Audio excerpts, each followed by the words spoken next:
अरे जीवन अच्छा नहीं लगता।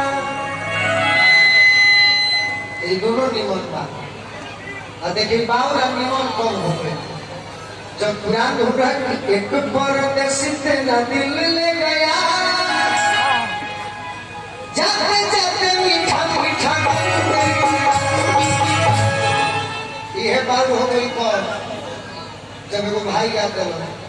कि बानी हम नहले शैम्पू से तो भाता के टेम्पू से तो 6 गो सखी रही सब एगो सखी कहते कि तोर सखी भातार टेम्पू से ही करे तो हमरो भातार कम ना हो तो पहले की बताओ तो कह दिया कि बानी परेशान हम कर आरा से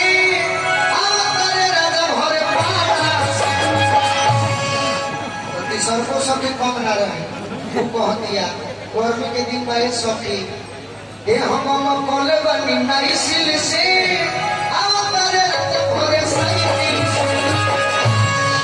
एगो फालतू सखी कहते महा फालतू रहे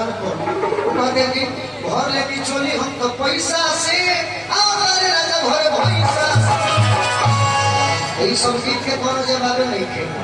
लास्ट में सखी को बात रहे पड़ी आइए पीए में सब कोई रहे वो कह दिया कि हमार सुनो हमार भातार के काम है वो कह दिया कि घरे वाला झगड़ा सोलख गइलबा भातार के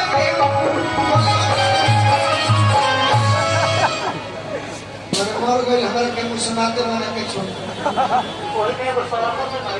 आई बस कैसे तो बर्फ से सरफ से एगो सही कहना ही रहे नो कि हमार मरबे चाहिए भूनिहार रहे तो हम कहीं काहे कि भूनिहार काहे चाहिए तो गीत पे हमार गीत कम दिन में आई जना में कलाकार खातिर सब जात प्रेमी बड़े एगो गीत बोले मानी कि ना पूरा कहना मानी मंच पर मानी जैसे भूनिहार के समझ में एक तो भूनिहार पर किए गए बाकी बाकी हमार कहना बा कि कलाकार के कोनो जात ना हो तो वो गाना लिखले माने उतने से पेट भर ले खा के हम गुड़ के भेली राजा जी मरदे चाहिए हमारा तेली राजा ना प्रियंका